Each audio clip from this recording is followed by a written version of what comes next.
What happens to a city when fentanyl floods the streets faster than police can react? Fresno, California is learning the hard lesson.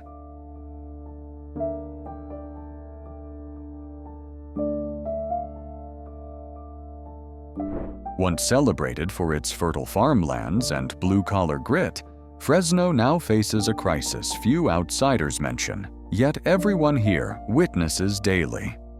The tents keep multiplying, sidewalks overflow with human pain, and entire neighborhoods are quietly slipping into despair. This isn't just another drug issue. It's not simply about the economy. And it's definitely not about people refusing to work. Fresno's homelessness crisis stems from overlapping failures, policy, housing, healthcare, addiction response, all colliding at once. I've heard people claim that being homeless is a choice, not the tragic reality we see in videos. Yeah, they put me on probation, intensive probation, because I kept getting arrested for possession of marijuana or dropping dirty for marijuana. That's the bad news. Good news is it made me detox. I haven't touched fentanyl in over 8 days, I want to say. Yeah, I'm still smoking crack. I haven't quit everything yet. I'm still homeless out here, so it's still very rough for me to be completely sober, but that big weight, that big burden off my shoulder of having to detox and get off that fentanyl was a major lift for me. But is that really true? Can we truly believe anyone would choose to sleep on cold concrete face danger every night and endure brutal winters or blistering summers without shelter if another path existed? The truth on Fresno's streets tells a different story. Let's uncover it in today's Homeless documentary episode.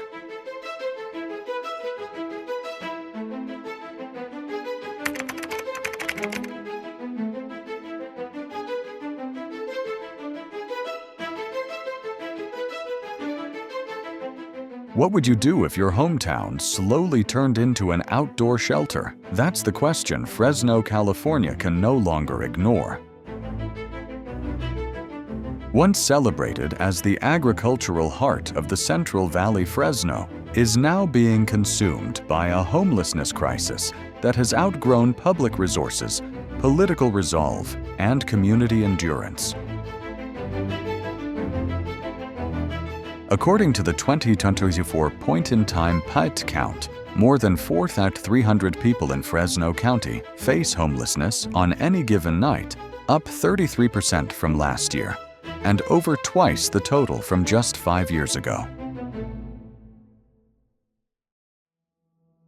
Half of them remain unsheltered, sleeping in vehicles, parks, tents, or beneath freeway bridges. Most distressing is that over 25% of the homeless population are women, and more than 400 are families with kids.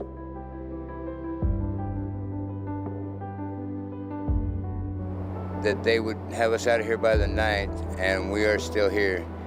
And the only thing that they accomplished in 2 days with the bulldozer, they did more damage to these woods than these people that live here have done in 40 years. They just destroyed camps. They cleaned up some garbage, but we don't have a trash service. You know, we don't have a way to dispel with all the garbage for the people that are here. If we were to work with the people and get help from the city, they could put dumpsters out here, and we would put the trash in the dumpsters. We would do that. You know, we're not opposed to working with these people, but we are humans and we're here.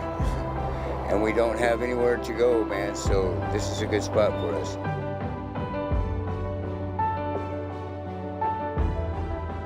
Encampments now sprawl across the city from Chinatown and downtown alleys to the industrial stretches near Highway 99. These areas are more than temporary shelters. They're pockets of human despair, often littered with trash, used needles, and almost no sanitation. City crews clear them out weekly, yet the camps reappear bigger, wider, and more rooted than before. Why has Fresno hit this breaking point, while other mid-sized California cities manage to stay afloat? One reason is that the city's poverty rate stays stubbornly high at about 23%, far above the national average. The Central Valley also lacks the political leverage and economic diversity of coastal hubs like Los Angeles or San Francisco, meaning fewer resources and less state focus. The fallout extends far beyond numbers. Local hospitals report rising ER visits tied to exposure infections and overdoses. Downtown businesses are closing or moving due to shrinking foot traffic and growing safety worries. Meanwhile, residents, many working class themselves, feel both compassion and anger, unsure who to turn to or who to hold accountable. Fresno isn't collapsing overnight. It's quietly coming apart day after day as thousands slip through the cracks. And in that slow unraveling lies a mirror of a larger truth about homeless in America. It often deepens where urgency fades and neglect becomes routine.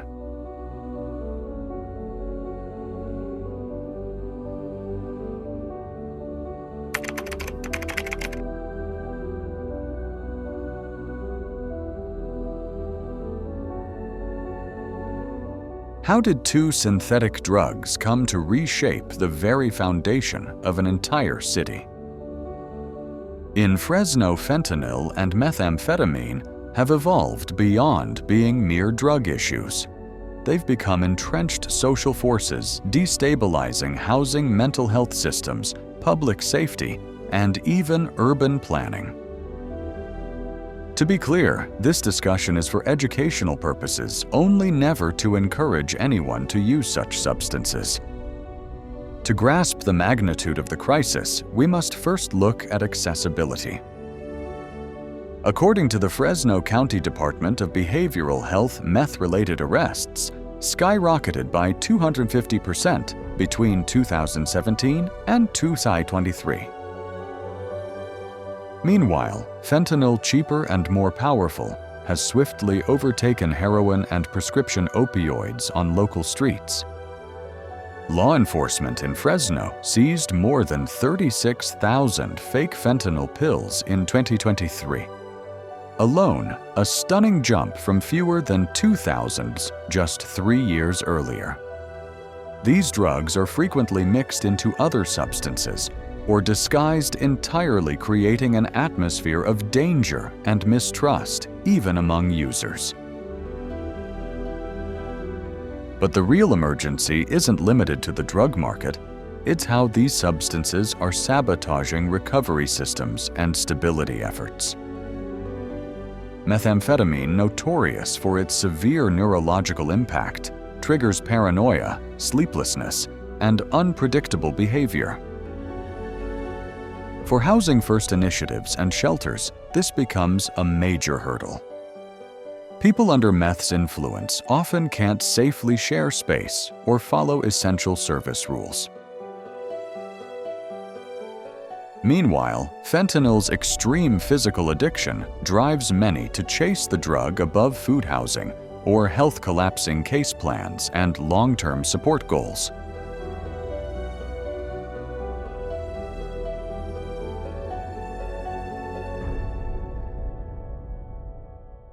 Fresno's behavioral health resources are stretched to a breaking point.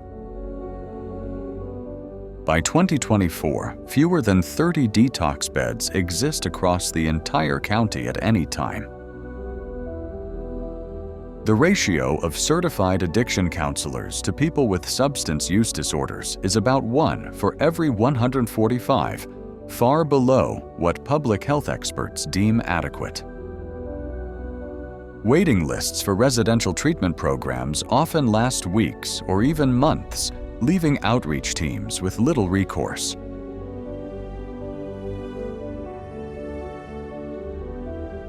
Some might ask, why not simply arrest users and clear the streets? In practice, incarceration has proven both costly and futile.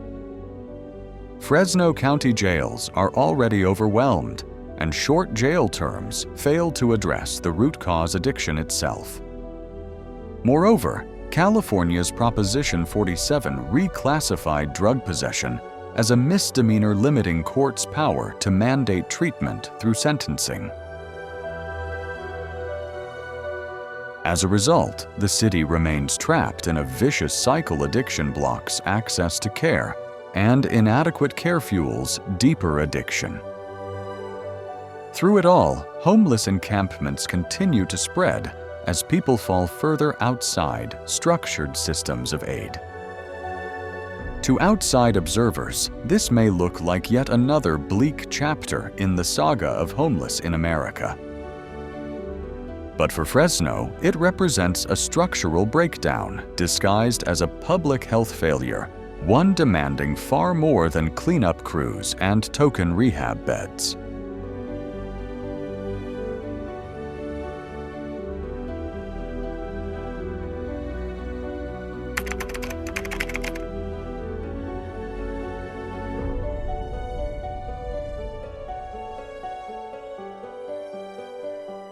When survival itself becomes a daily battle, where can people truly turn?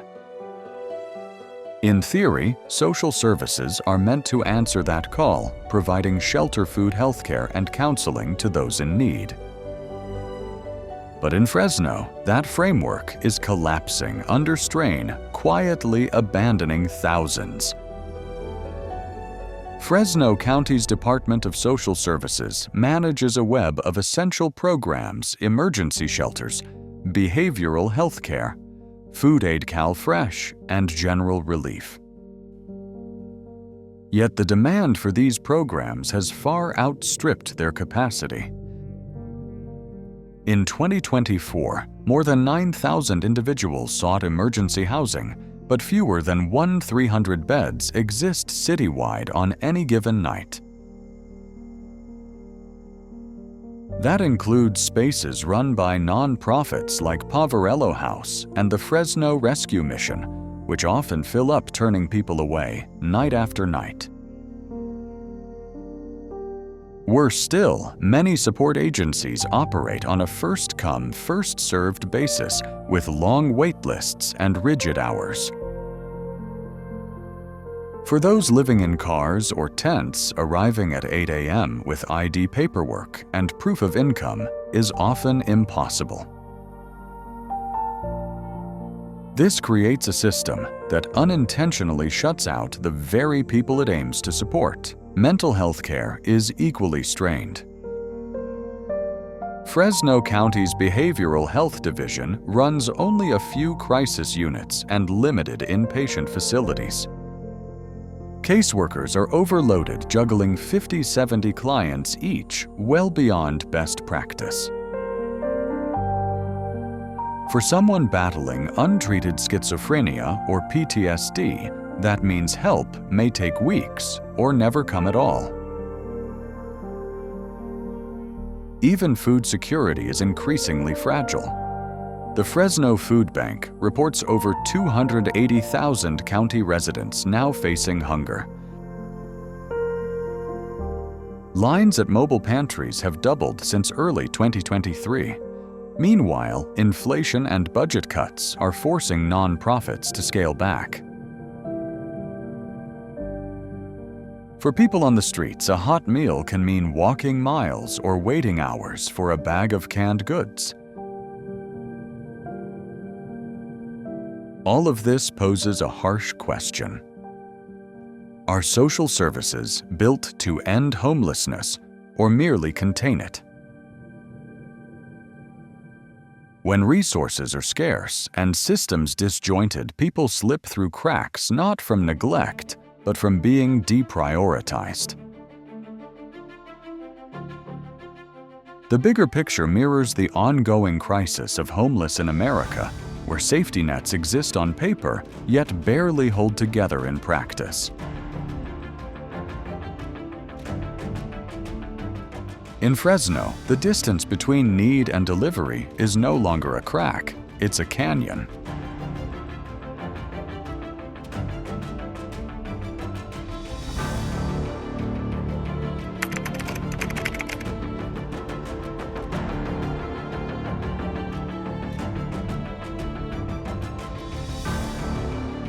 It's a line repeated endlessly in public discussions. Being homeless is a personal choice, but is that a fair claim or just a way to dodge moral responsibility? In Fresno, as in countless regions nationwide, this notion still thrives among parts of the community. Some locals insist that shelters exist.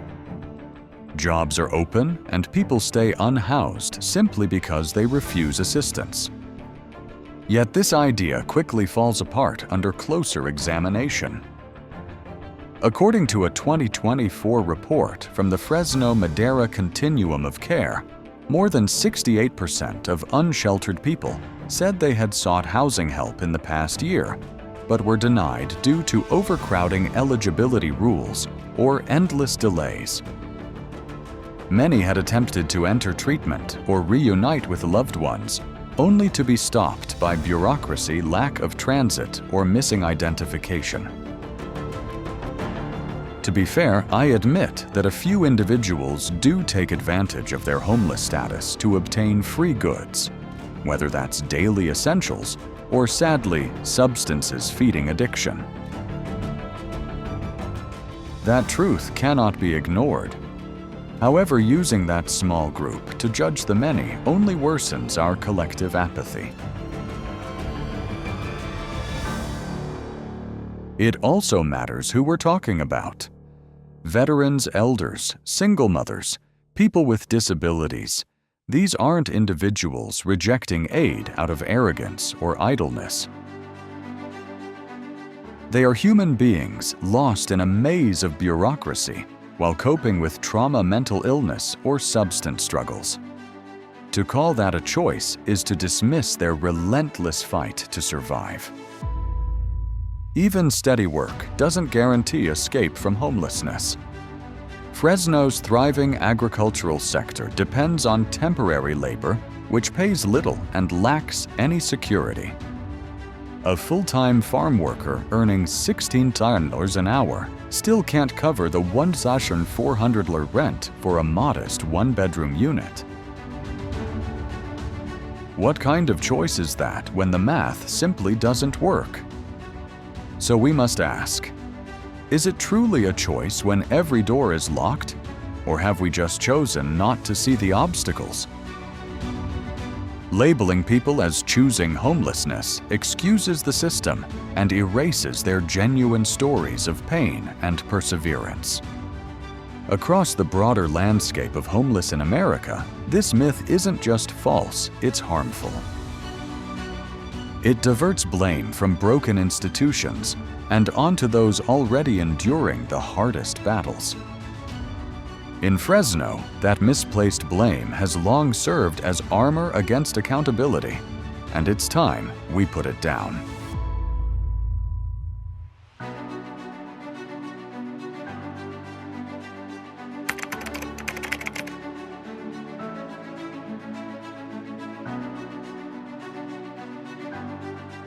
What happens when even full-time work can't guarantee a roof over your head?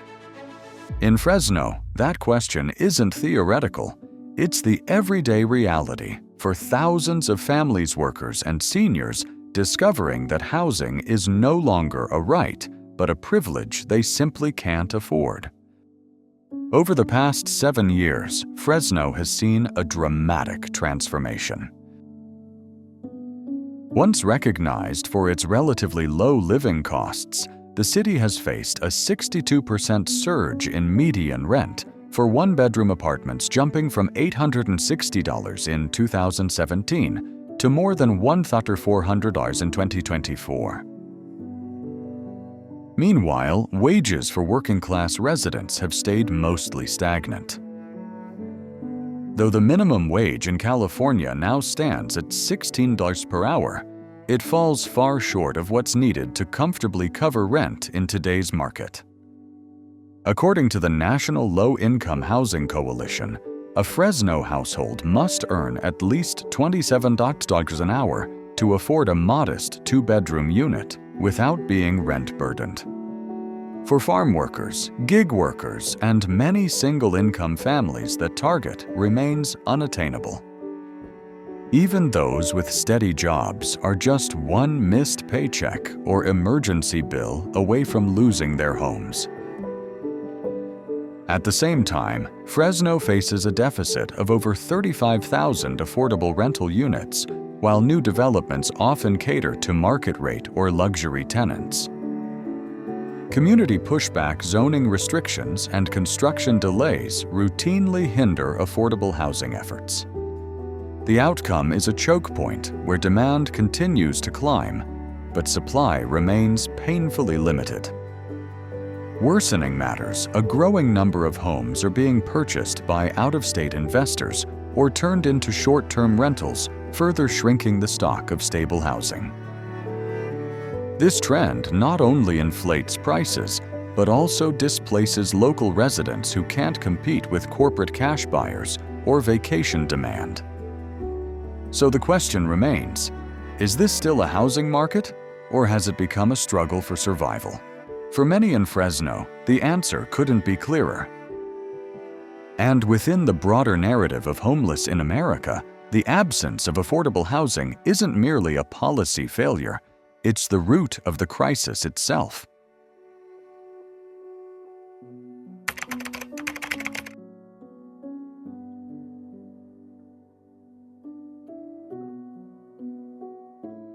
While Fresno faces a visible and deepening homelessness crisis, one can't help but wonder, has the nation been so outwardly focused, it's missed what's crumbling inside? Over the past 20 years, federal budgets have leaned toward global conflicts, military spending, and diplomatic missions abroad. Trillions have flowed overseas while cities like Fresno struggle just to finance shelters and essential social programs.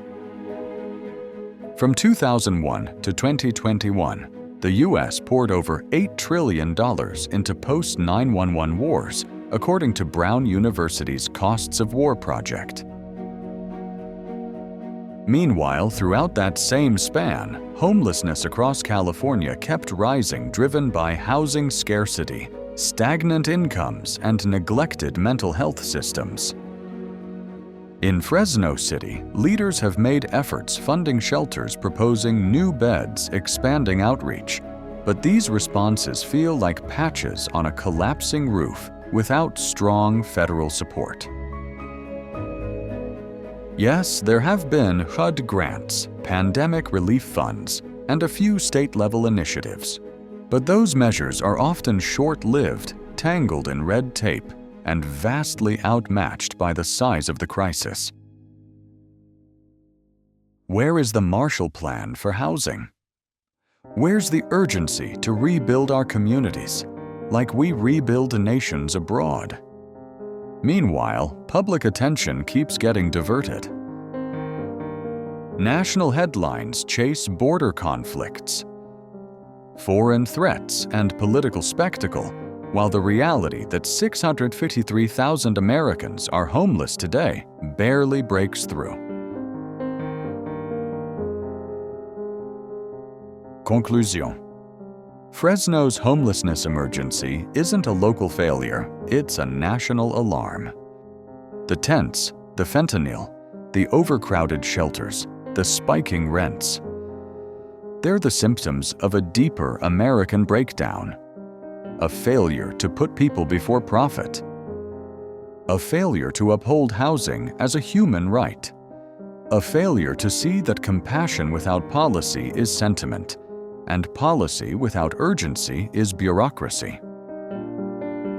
What's unfolding in Fresno reveals a broader truth about homeless in America. This is not about charity, it's about justice. Those living at the edges didn't end up there by choice, and they won't escape without systemic change. Throwing short-term funding or policing at the issue will not solve it. We need mass-scale affordable housing, real healthcare, and leadership that views citizens not as burdens, but as lives worth saving. This is not a story of despair, it's a reckoning. Because the longer we ignore cities like Fresno, the closer collapse creeps to us all. And the question we should be asking is simple. What kind of nation do we become if we keep turning away?